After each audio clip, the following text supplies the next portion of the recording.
Ya, ahora sí.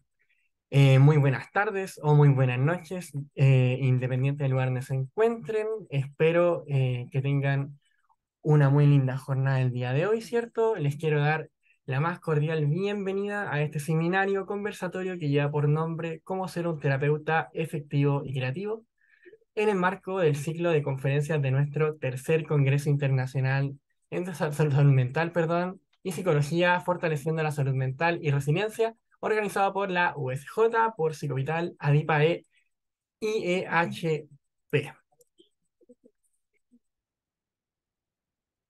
Bueno, contamos con la participación de, bueno, los organizadores del tercer Congreso Internacional de Salud Mental y Psicología, ¿cierto? Una de estas es la maestra Evelyn Esquivel, que es la rectora de la Universidad Samán Jalisco. Por parte de ADIPA, Rubén Albornoz y Nicolás Santander, que son el director académico y el director general de ADIPA respectivamente. También la maestra Jacel, una de las coordinadoras y directora de Psicovital, además. Y el doctor Abel García, director académico del IEHP.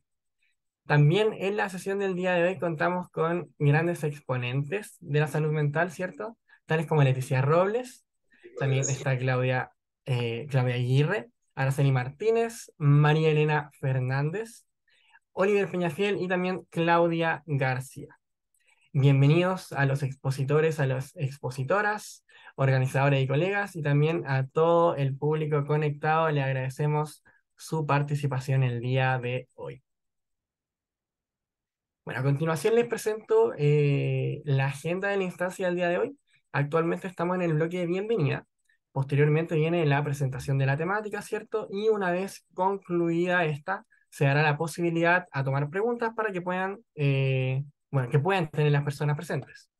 Luego de esto vamos a hacer un sorteo, ya en el cual vamos a rifar, vamos a sortear más que nada el 50% del pase para el Congreso de Psicología, Estrategias Psicoterapéuticas Efectivas y Creativas, que tiene sus fechas fijadas para los días 4, 5, 6 y 7 de octubre, ¿ya?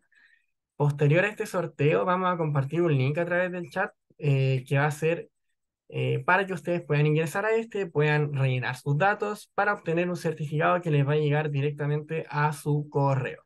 ¿Ya? Ahora les dejo un videito. Y les traigo una gran noticia que seguramente estaban esperando. Me comentan si lo pueden escuchar. Si no lo pueden escuchar, lo ponemos de nuevo. Me avisan por el chat, sí. Se escucha súper. Este año celebraremos el tercer Congreso Internacional en Salud Mental, Estrategias Psicoterapéuticas Creativas y Efectivas, que se llevará a cabo del 4 al 7 de octubre de este año. Este año nos estarán acompañando profesionales de la salud mental, grandes personalidades reconocidos internacional y nacionalmente, tocando temas centrales como depresión, ansiedad, salud mental, resiliencia, hipnosis, ansiedad, y nos enseñarán muchas herramientas y muchas estrategias para tratar estos temas y llevarlos a la práctica. Si quieres saber más información de este congreso, regístrate en los links para hacerte llegar toda la información. Será un gusto coincidir.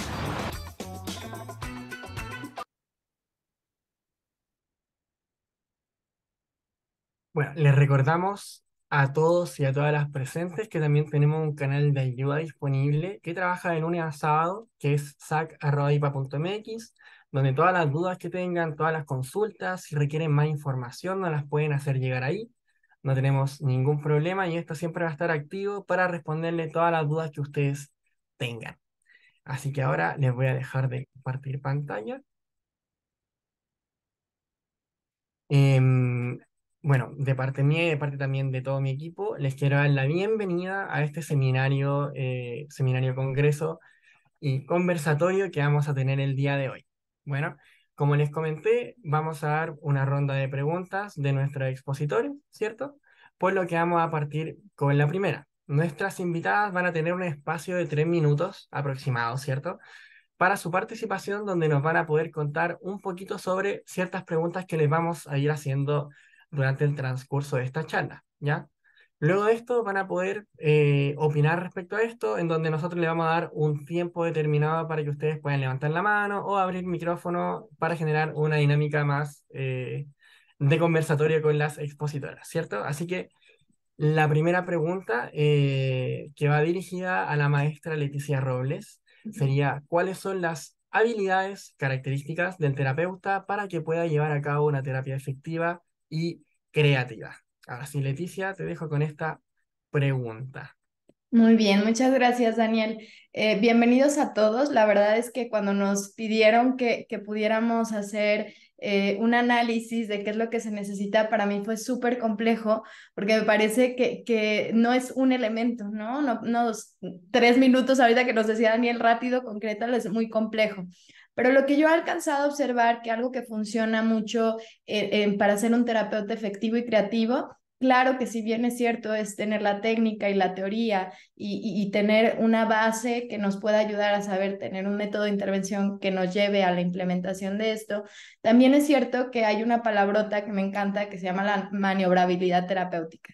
Y esta palabra lo que dice es que el terapeuta contiene ya por sí mismo habilidades y recursos internos que como ser humano a veces hacemos en nuestro día a día, ¿no? Cuando estamos con nuestra familia, cuando estamos con nuestros amigos, pero nos sucede mucho que cuando estamos en un consultorio nos ponemos rígidos y esta maniobrabilidad que yo tengo afuera, que se me puede salir el chiste, que puedo ser muy espontáneo, en el consultorio me pongo muy rígido. Entonces, mucho de lo que ayuda a que las estrategias fluyan es, número uno, reconocerte como un ser humano dentro de tu quehacer profesional y reconocer cuáles son estas habilidades con las que cuentas. Y esto nos va a facilitar que cuando estoy frente a un usuario o frente a un sistema familiar, en el caso de si eres, trabajas con familias o frente a una empresa, que puedas fluir de acuerdo a los recursos. Pero para mí la base para que puedas fluir de esta forma es poder generar un contacto humano con la persona que está frente a ti, conocerlos, identificar cuáles son sus cualidades, cuáles son sus recursos, cuáles son sus gustos, para que de esta forma te sea más fácil poder maniobrar y poder generar estrategias específicas. Cada terapeuta tiene un estilo y evidentemente si ustedes han ido a terapia de diferentes corrientes pueden notar que se nota el estilo de cada terapeuta, pero la esencia de sí mismos es diferente, es completamente humana y esto va a generar esta creatividad. Nos podríamos poner a hablar de ponte a dibujar, ponte a escribir, ten un diario como terapeuta, pero me parece que la esencia es recordar que el proceso es un proceso humano y que la persona que tienes frente a ti es un ser humano igual que tú. Entonces, algo que funciona bastante es justo conectar, no solamente a nivel teórico y de estrategia, sino a nivel humano y creativo. También algo que yo he notado es que es la suma de la teoría, la práctica, pero también la suma de el humor, del juego, de divertirte en el quehacer de lo que estás haciendo. Vuelvo a lo que decía en un inicio, cuando nos ponemos rígidos se nos olvida todo este bagaje que tenemos que nos puede ayudar a la implementación de estas estrategias. Y el humor va a ser algo que debe de salir de forma espontánea, como dicen, si un chiste lo explicas, pues ya no se entiende, ¿no? Entonces, esto mismo puede ser que dentro de nuestra intervención esto fluya, que entendamos que es una plática terapéutica en donde tú tienes una expertise, pero es cierto que generas un equipo en colaboración. Algo que me gusta decirle a los pacientes es utilizar muchas metáforas según lo que a ellos les gusta. Entonces les digo que este proceso es como si vieras una película de suspenso, ¿no? En la película de suspenso tú ya sabes que suena el sonido, va la protagonista y ¡pum! Sucede un caos, ¿no? Bueno, esto nos pasa también en nuestra vida. Cuando nosotros nos aterrizamos y bajamos el lenguaje psicológico al lenguaje como platicamos con nuestros amigos y todo, fluye en una plática terapéutica, perdón, en donde conectas de una manera diferente. Y hay mil y un cosas más que me gustaría platicar, pero le dejo este espacio a la siguiente ponente. Gracias, Daniel. Muchas gracias, Leticia. Bueno, voy a hacer la misma pregunta, la voy a leer nuevamente y la voy a dejar en el chat en caso de que a alguien se le pase y quiera quizás repasarla, ¿cierto? Para la maestra Claudia Aguirre, ¿cuáles son las habilidades características, ¿cierto?, del terapeuta para que pueda llevar a cabo una terapia efectiva y creativa? Buenas noches, muchas gracias. Bueno, pues las características, desde mi punto de vista, resumidas en 3 minutos, es realmente un reto, igual que cuando se está frente a una persona que tiene un conflicto, ¿no? Y para mí entonces la creatividad es una palabra muy acertada en esta pregunta, porque la creatividad es esta capacidad intelectual que tenemos para crear y resolver situaciones de solución ante una problemática, ¿no? Entonces, ¿cómo hacemos para encontrar una resolución en un proceso terapéutico? Y bueno, Steve DeSacia nos dio la solución casi de matemática, ¿no? Problema más recurso igual a solución. Entonces, cuando nosotros logramos tener esta capacidad de encontrar los recursos en la persona que está frente a nosotros en problemada, cuando los conectamos este recurso con la problemática, podemos generar una estrategia creativa, ¿no? Que parece como una reminiscencia de algo interesante, ¿no? Porque tenemos esta posibilidad de observar estas cualidades que las mismas personas ya tienen, nos decía Steve DeSacia, ¿no? Entonces, bueno, para lograr tener este encuentro mágico, resolutivo, para mí es el desarrollo de 2 habilidades, unas que son profesionales y otras que son personales. El desarrollo de las habilidades profesionales, pues es justamente como esto, estar en un curso, estar en una continua capacitación, tener un entrenamiento acerca de algunas técnicas, teorías epistemológicas que nos ayudan a tener un encuadre muy personal para identificar laberintos mentales y llegar a la construcción de soluciones, pero el más importante me parece que es las habilidades personales, que es la elaboración personal, porque es justamente en esta estructura mental, en estos lentes con los que yo visualizo el mundo, en donde yo visualizo mi vida y analizo mi vida, es en esta misma tabla donde yo corto la carne, donde voy a cortar los vegetales, que son las situaciones que están pasando mis consultantes, ¿no? Entonces, el que yo tenga esta tabla limpia, que me permita no tener un ruido mental, me va a favorecer a que yo pueda observar los recursos que tiene la otra persona, es decir, que yo no me revuelva con su historia, pudiendo diferenciarme de lo que es mi historia a lo que tiene la otra persona. Este contacto humano que decía la maestra Leti me parece que es algo que Luis Botella, en su investigación acerca de la alianza terapéutica, retoma como uno de los elementos más importantes y un factor de cambio dentro de los procesos terapéuticos, independientemente de la técnica o de la corriente psicológica. El establecer esta alianza terapéutica es vital para un proceso de una terapia efectiva. Entonces, Vilohano, por otro lado, nos hablaba de los elementos de fe, esta capacidad que yo tengo para creer en la otra persona, que la otra persona puede y tiene los recursos para tener el cambio, que el cambio en sí es continuo y constante en todos los procesos de vida. Esto se logra a que yo tenga esta elaboración personal, que tenga no ruido mental para poder observar los procesos de cambio y creer que el cambio ya está en la persona y que tiene el recurso especial para generar la solución, y entonces hacemos esta conexión mágica, ¿no? Bueno, esto en resumidas cuentas. Muchas gracias, Me Claudia. gustaría agregar Ay, sí. solamente una pequeña cosita, perdón. Bueno, nosotros, la maestra Leti y yo, estamos dirigiendo un centro en donde este tema nos apasiona, y justamente estamos desarrollando un entrenamiento en esta parte de la elaboración personal. Y el próximo jueves tenemos un conversatorio acerca de los retos del psicólogo, entonces si están interesados en algún momento podemos pasar la liga, es gratuito también, de los psicólogos en la actualidad. Muchas gracias. Muchas gracias a ti, Claudia. Aprovecho de darle la gracia a ambas expositoras. Antes de continuar, si es que hay alguna duda, algún comentario, pueden levantar la manito. Si no, pueden guardarla para el final, no hay ningún problema y podemos seguir con la dinámica.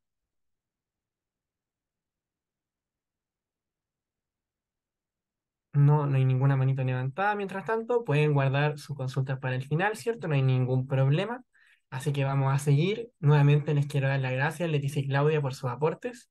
Y ahora, nuevamente, nuestros invitados contarán con un espacio de unos minutos para su participación, donde eh, el primer turno va a ser para la doctora María Elena Fernández y la pregunta va a ser la siguiente.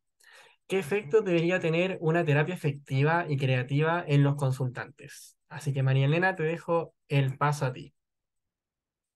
Muchísimas gracias, Daniel, y qué gustazo el poder tener este momento para compartir algunos comentarios, algunas ideas con ustedes. Así que bueno, pues ante este planteamiento, esta pregunta, creo que si bien lo mínimo básico es el poder buscar que la persona recoja una disminución o bien en algunos casos un reacomodo o bien eliminación de su cuadro sintomático, ese podría ser como el elemento así de primera instancia que pudiéramos empezar a trabajar en él, pero si bien nuestro proceso de poder ayudarle de manera más integradora podría ser más ampliado para ayudarle también a que vaya generando nuevas habilidades de tipo de pensamiento, que le permita reflexionar más, que le permita ser más capaz de poder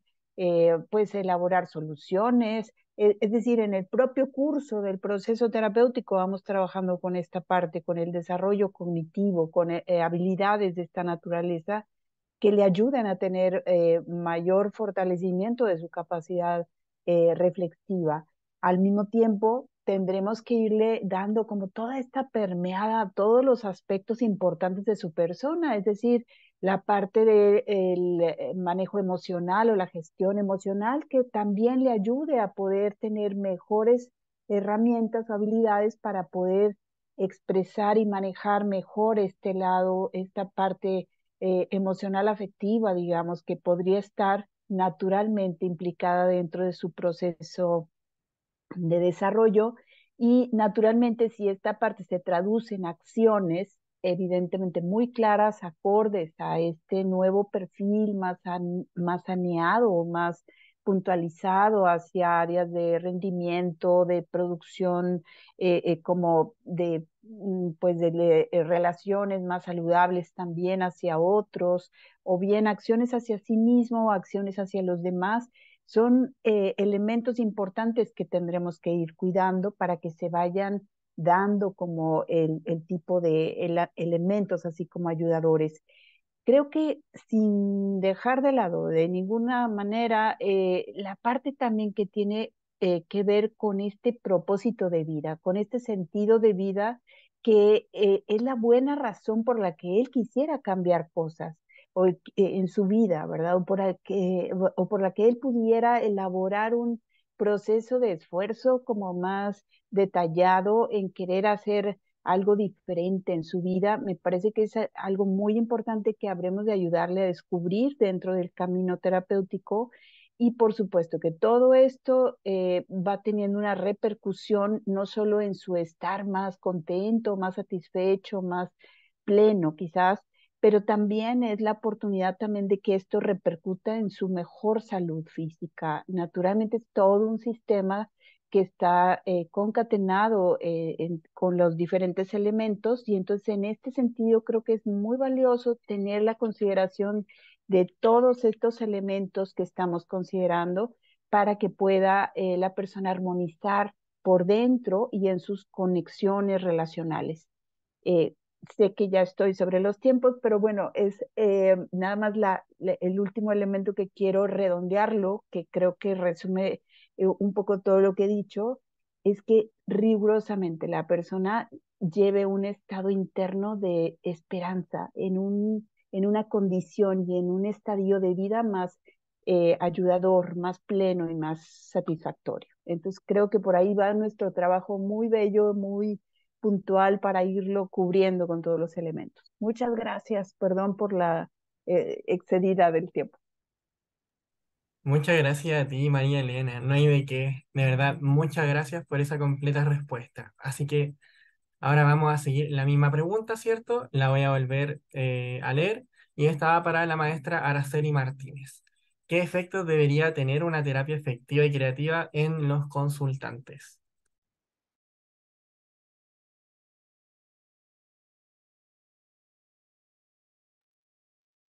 Ay, Araceli, tienes el audio apagado. Perdón. Ahí sí. Y ya estaba como merolico. Bueno, como decía la maestra María Elena, ¿no? Ese efecto que buscamos nosotros es poder darle a ese ser humano que está en nuestro consultorio y que va por ayuda, es disminuir los síntomas por los cuales va a terapia, ¿no? Me encantó esta parte que hablaba Leti, ¿no? De esta parte de ser persona con esta persona que viene con nosotros, ¿sí? Es como ponernos nosotros como en sus zapatos, ser empáticos, ser apapacharlo, ¿no? Porque la gente necesita en este tiempo, de verdad que necesita ese apapacho y lo necesita rápido. ¿Sí? Nosotros vemos en nuestra práctica diaria cómo la gente cada vez viene con problemas muchos más fuertes y necesitado de ese afecto y de que se le tome en cuenta, ¿no? Entonces, yo creo que es una dimensión muy grande y que no se puede como resumir en unos cuantos minutos porque estaríamos hablando de muchísimas cosas, tendríamos que hablar sobre este tema, ¿no? Entonces, pero dar el alivio a esa persona que viene, ¿no? Dar un poquito de alivio. No es que lo demos nosotros, tenemos que bajarnos de la postura de ser los expertos, yo te voy a decir y yo te voy a curar. No, no, no. Estamos hablando de un ser humano hacia otro ser humano que también sufre, ¿sí? Y que, bueno, me encantó desde que yo vi en un libro esta frase, ¿no? Se puede nacer solamente una vez físicamente, ¿sí? Pero se puede volver a nacer psicológicamente las veces que sea necesario. Y esto es maravilloso para nosotros que nos dedicamos en esta bella profesión, ¿sí? Pero no nada más para darlo a saber a los demás, sino que también para nosotros mismos, ¿sí? Porque igual que nuestros consultantes, también somos seres humanos, ¿no? Y tenemos que dejarnos guiar, así como la persona viene con nosotros y quiere resolver una problemática y viene a confiarte lo suyo, ¿no? Porque, y no te conoce. O sea, esa es otra cosa, no te conoce. Entonces, ¿qué tienes que hacer? Muéstrate afable, de verdad, comprométete, ¿no? Virginia Satir nos habla de estas cosas, ¿no? Sí, que seamos congruentes, o sea, que nuestro exterior concuerde con el interior, que tengamos un compromiso que es como este principio filosófico del que el ser humano debe ser la prioridad. Y si yo como terapeuta escogí esta profesión por amor, y que creo que los que nos dedicamos a la terapia, la escogimos por amor, de verdad. Entonces, tiene que ser nuestra prioridad, ¿no? Tenemos que hacer como ser compatibles, ¿sí? Tenemos que tener como esa capacidad de establecer una relación con otro ser humano que no nos conoce, pero que tampoco conocemos, ¿no? Hay que dejar de... Eh, de estar juzgando, ¿no? Y ponernos, ¿no? En los zapatos del otro, ¿no? Competencia, ¿sí? Debemos ser competentes, debemos estar al día para poder ayudar al otro, ¿no? Tenemos que tener esa empatía, esa compasión de verdad auténtica con el otro, ¿sí? Debemos darnos cuenta que nuestra relación con estos seres humanos que van en busca de ayuda es una relación como si fuera nuestra relación con una fuerza universal, ¿no? Cuando nosotros pedimos sabiduría, nos estamos poniendo en una posición de humildad. Entonces, creo que esa posición de humildad, de no ser el que yo sé y el que yo te voy a enseñar, ayuda muchísimo para que nuestros consultantes tengan, ¿sí? como que vean otro panorama de lo que está sucediendo, ¿no? O cambiar como esa visión, ¿no? Entonces, bueno, vamos a reconocernos como elementos básicos de un contexto en donde todos los seres humanos estamos en interacción. Ya me pasé, ¿verdad, Daniel? Perdón, tengo mucho que decir, pero pues no sabía que era tan poquito tiempo y no me alcanzaba, ¿verdad? Pero bueno, ya tendremos otra oportunidad. Muchas gracias, Araceli. Sí, como tú dices, estos 3 minutitos se pasan volando, volando, volando. Así que nuevamente te quiero dar las gracias por esta respuesta, también la doctora María Elena, ¿cierto? Y nuevamente le dejo invitados e invitadas. En el caso de que haya alguna consulta, algún comentario que quieran hacer, pueden hacerlo ahora en base a esta pregunta. No hay ningún problema, ¿cierto? Ya sea por el chat, pueden levantar la manito, abrir el micrófono, de hecho. Y si no, podemos continuar con la última pregunta.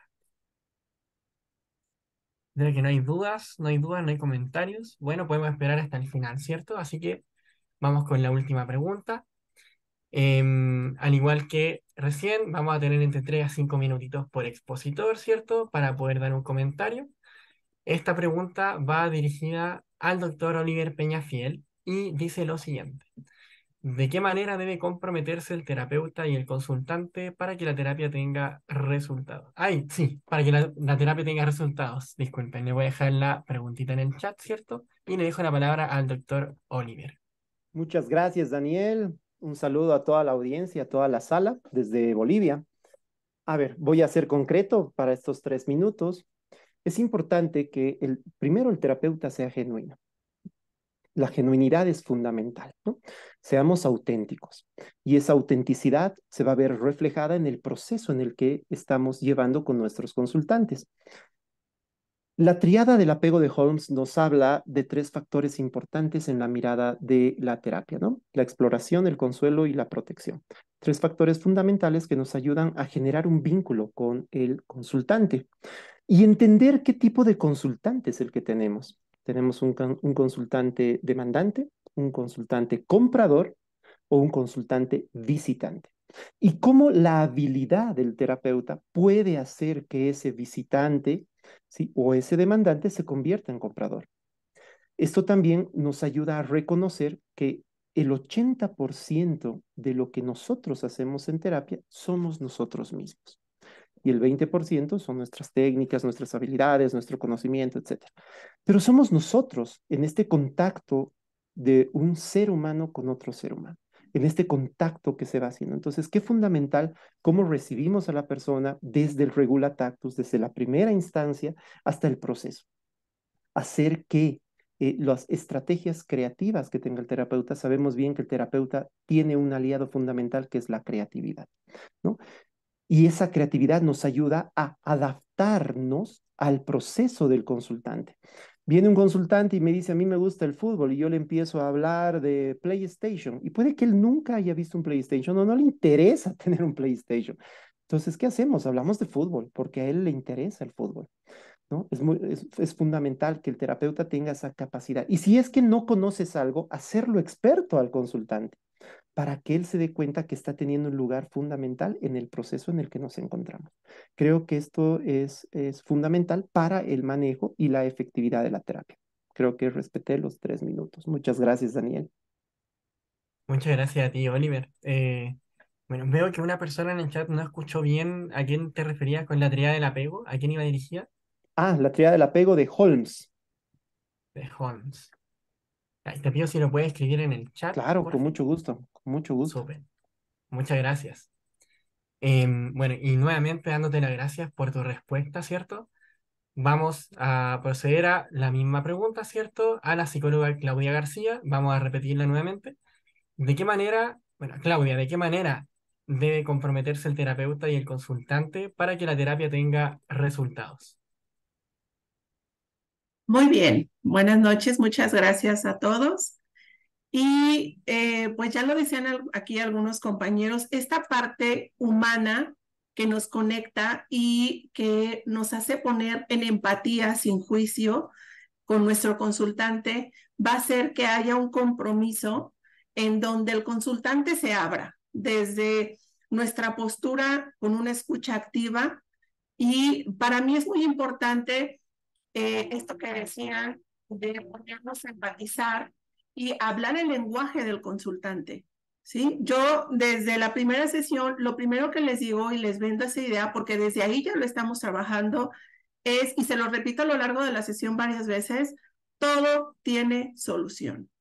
Y entonces, efectivamente, todo tiene solución cuando el consultante tiene voluntad. Digo, yo lo único que necesito de ti es tu voluntad.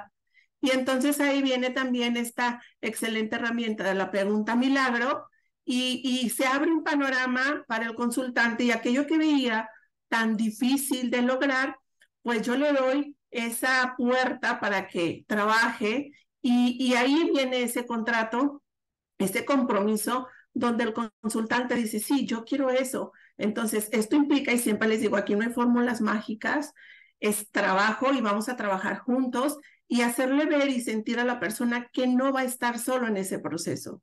Entonces, creo que esto ha hecho que la consulta se vuelva muy dinámica y que tengo una baja, ahora sí que rotación de consultantes, porque los motivo en todo momento a que continúen con su objetivo y siempre estamos viendo más allá de su problemática.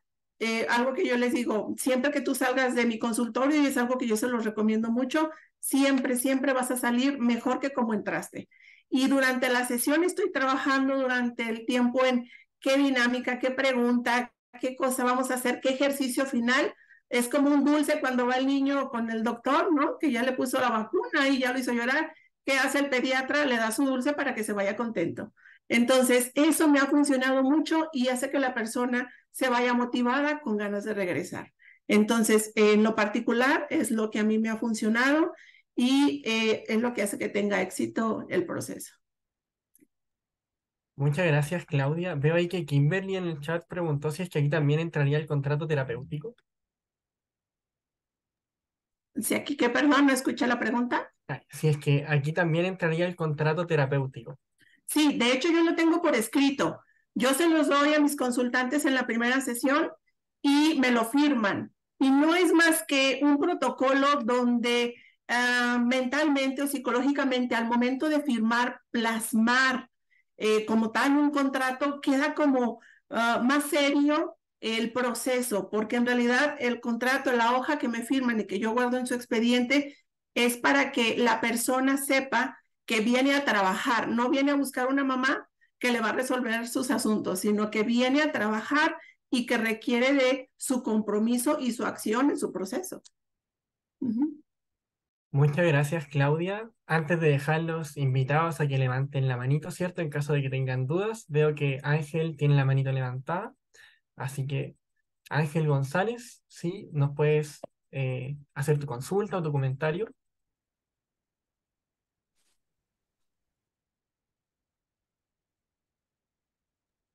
Veo que abriste el micrófono, pero no se escucha.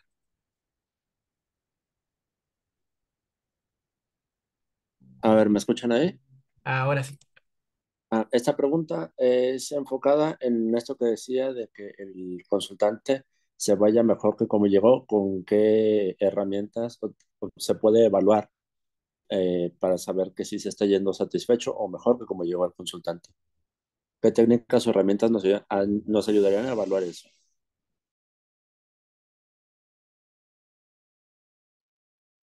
Muchas gracias, Ángel. Esta pregunta va dirigida a Claudia.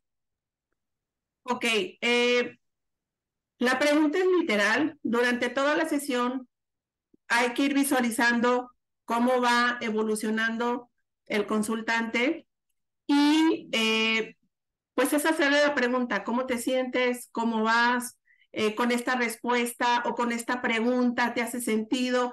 El mismo consultante nos va marcando esa pauta y finalmente hay que tener esa habilidad entre la metáfora y el mismo idioma del consultante, hace que encontremos esa ruta donde al final, por muy difícil que haya sido la sesión, nos hayan tocado puntos dolorosos, al final haya una luz de esperanza y eso es lo que se lleva. Esa luz de esperanza de saber que todo esto tiene un sentido, un para qué, y hay que conocer muy bien el lenguaje del consultante. Y cada uno, con tantas herramientas que hay, como decían hace rato, se vale tomar de aquí, de allá, y según cada consultante, trabajar con ellos. No hay como una regla general o específica que encaje para todos. Es como algo a la medida que pues es bien diferente con una persona y con otra. Muchas gracias, Claudia. Espero, Ángel, que haya quedado respondida a tu pregunta. Iván, ¿nos puedes confirmar que estás con una manito?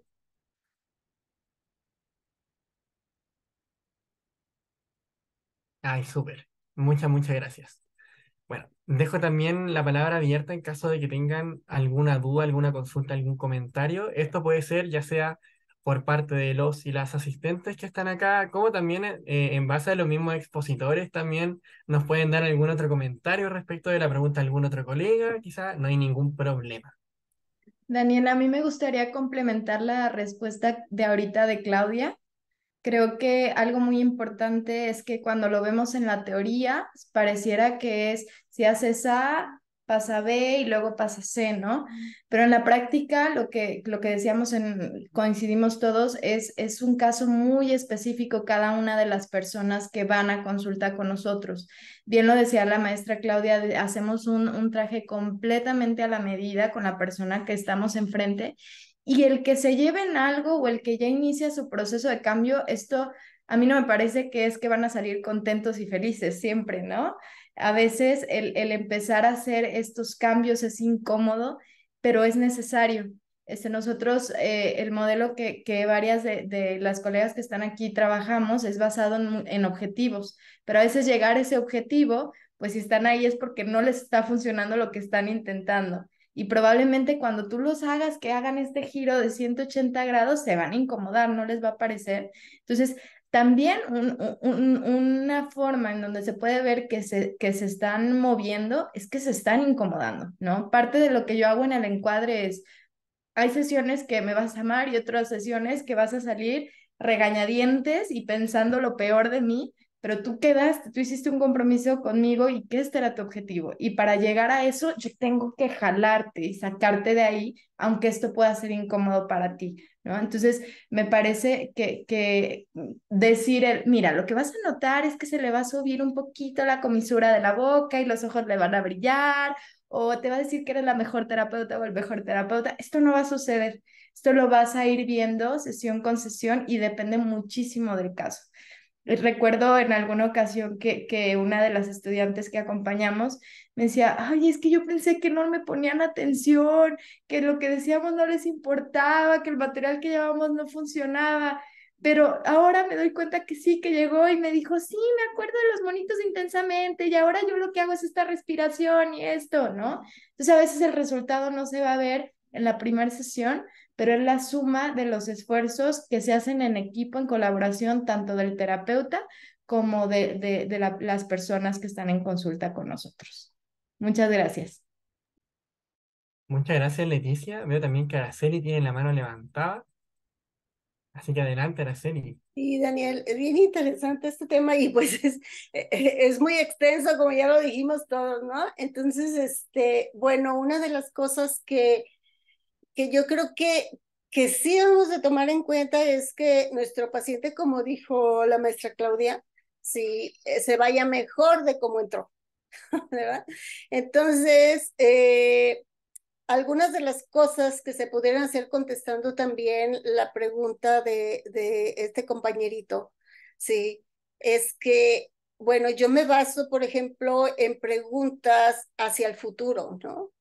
¿Cuál es la razón por cuál, o sea, yo me hago la pregunta, ¿qué es lo que quiere mi cliente, ¿no? Entonces yo le tengo que hacer la pregunta a él, ¿no? ¿Qué es lo mejor que pudiera pasar en esta sesión, ¿sí? Para que tú te vayas un poquito mejor, ¿no? ¿Qué es lo que estaría sucediendo en esta sesión para que tú te vayas mejor de aquí? ¿Cuáles son la mejor esperanza en este momento al estar aquí, ¿no? ¿Qué es lo que quieres lograr? Y entonces hacemos preguntas enfocadas en el futuro, pero también preguntas presuposicionales, ¿no? Por ejemplo, la pregunta por el milagro es magnífica. Sí, es magnífica porque te pregunta, ¿no? ¿Cuál es este futuro preferido que tú quieras y qué estaría sucediendo? Y al estar detallando, nuestro cliente, estar detallando cosa por cosa, esto le cambia el chip, ¿no? Y le da como esa esperanza de que su problema es solucionable, pero no solo eso, al enfocarnos en las excepciones de cuando el problema no está sucediendo, el problema que trae el cliente, le hace ver y lo hace empoderarse y decir, oh, yo ya había hecho algo, entonces esto no es tan grande. Y eso hace que nuestros clientes y las personas se vayan con otra mentalidad y los síntomas bajen, como hablaba la maestra María Elena, ¿no? Entonces, hay muchísimas, o sea, es un montón. Si las siguiéramos en este tema, yo creo que no acabaríamos, ¿no? Y cada uno de los que estamos aquí y de todas las personas que estamos aquí, que como somos ciento y tantas personas, tendría algo que aportar a esto. Entonces, bueno, yo creo que es una de las cosas, ¿no? Nosotros, por ejemplo, los que estudiamos el modelo Mieses, ¿sí? Tenemos pues una estructura para llevar la terapia, ¿no? Donde vemos al inicio, vemos recursos positivos, vemos todo lo positivo, ¿no? Las ventajas, todo esto que se ha venido haciendo, todo esto positivo, y luego en medio vemos el problema y al final vemos un futuro esperanzador o hacemos, por ejemplo, otra vez planes para seguir por el camino del cambio, del camino que nuestros clientes quieren, ¿no? Entonces, esto siempre se van a ir mejor que como llegaron, ¿no? Entonces, bueno, se puede decir un montón, la maestra María Elena, yo creo que aquí tiene que decir también otras muchas cosas. Gracias. Gracias, Araceli. Sí, María Elena, por favor. Sí, gracias. Es súper breve, pero es justo nada más como otro elemento que, por ejemplo, yo lo utilizo con mucha frecuencia para poder ir evaluando el proceso del propio camino terapéutico. Es en la medida en la que no solo vamos avanzando y vamos haciendo este recuento de situaciones nuevas que está incorporando ahora en cada vuelta que podemos ir evaluando, sino un tanto, ya cuando la persona va sintiéndose más satisfecha, es también elaborar preguntas del antes ahora, es decir, preguntas en donde te das cuenta qué cosas ahora te permites estar viéndolas de esta forma. Por ejemplo, es una pregunta en la que le estamos ayudando al mismo tiempo a generar como un reencuadre inmerso dentro de la pregunta, te das cuenta de esto y qué cosas estaría ocurriendo en aquella versión anterior tuya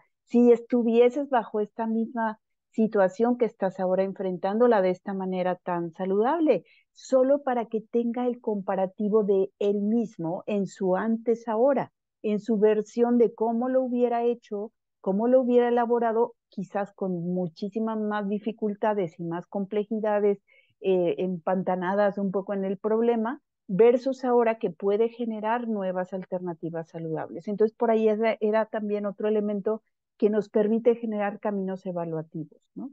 Muy bien, perdón, gracias. Muchas gracias, María Elena. Vamos a seguir con... Ay, Leticia de nuevo. Adelante, por favor. Gracias, Daniel. Sí, y creo que algunas preguntas que pueden servir también para evaluar justo este progreso tienen que ver con las preguntas de la escala, muy similares a las que hablaba la maestra María Elena y que nos pueden ayudar a entender qué cosas están haciendo que van facilitando como este proceso. Y a partir de la pregunta milagro y de diferentes otras intervenciones, podemos sacar algo que nosotros denominamos los indicadores de cambio, que van a ser estas pautas que nos van a dar a entender que el caso o que el sistema familiar o que la persona que tenemos enfrente va avanzando, pero no solamente de forma individual. Nosotros somos sistémicos y entonces nos interesa mucho saber cómo el sistema está evaluando estos cambios, qué va a estar viendo su mamá, qué está viendo quizás la pareja, qué están viendo las amistades, los compañeros de trabajo, que pueden indicar que hay esta evolución desde un pensar, desde un sentir y hacer que es diferente y que ayuda a esto que va avanzando.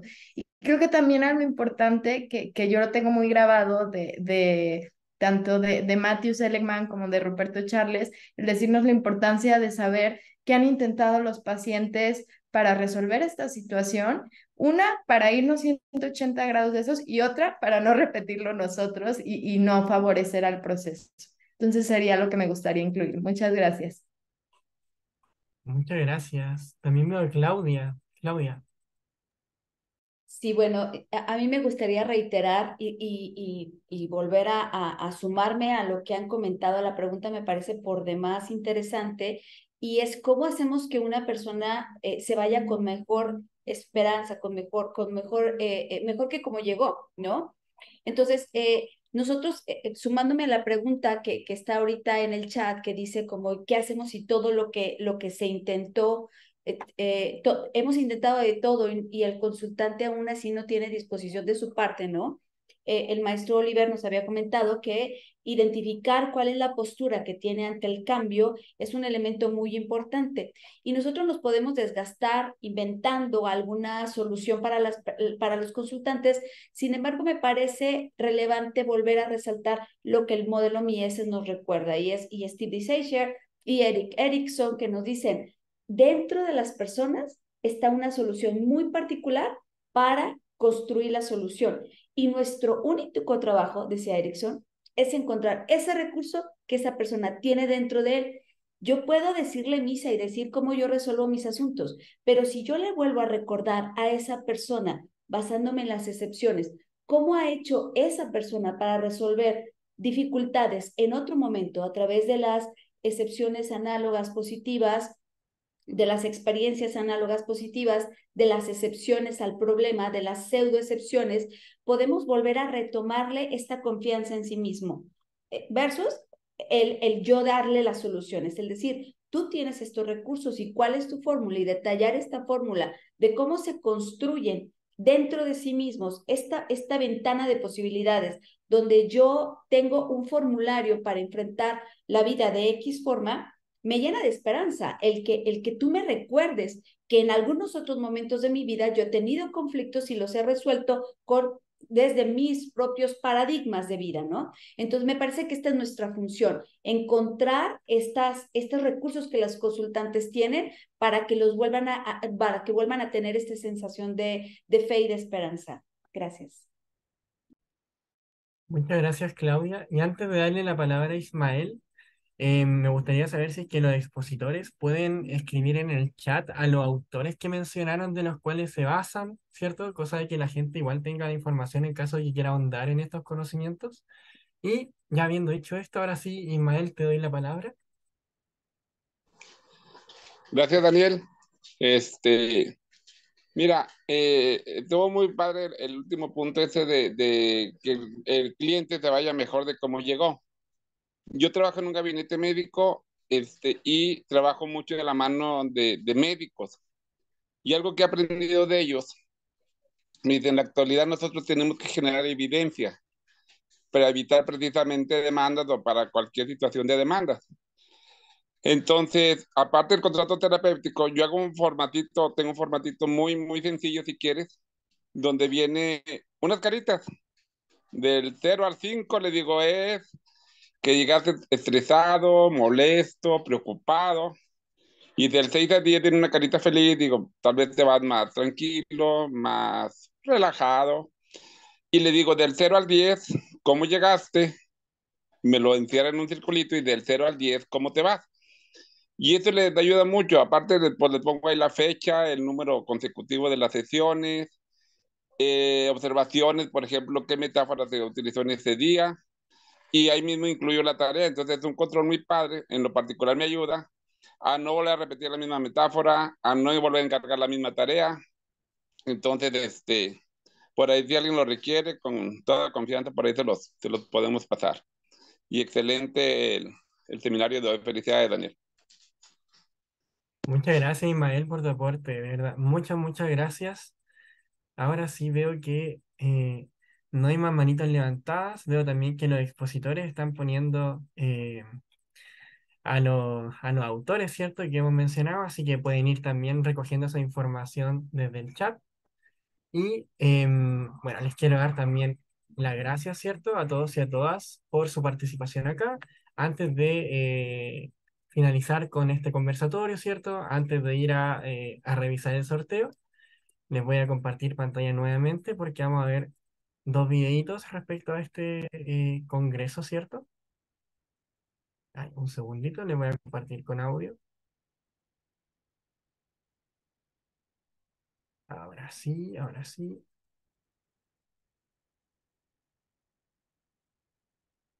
Vamos a compartir el primer videito. Buenas tardes, soy el doctor Enrique Rojas, psiquiatra, director del Instituto Rojas Estapé de Madrid, y que nos vamos a ver en octubre en el Congreso de Salud Mental en Guadalajara, Jalisco. Y tengo mucha ilusión en que los participantes puedan dialogar conmigo sobre estrategias fundamentales en relación con la salud mental. Me voy a referir sobre todo a 4 grandes temas de la psiquiatría: las enfermedades depresivas, que hoy son importantísimas en el mundo actual; en segundo lugar, la ansiedad y las crisis de pánico; y en tercer lugar, los trastornos de la personalidad. Podríamos decir que son las 4 grandes temas que se ven en la psiquiatría. Un abrazo desde Madrid. Ingresa a adipa.mx/congreso e inscríbete hoy. Y listo, vamos a ir al siguiente video.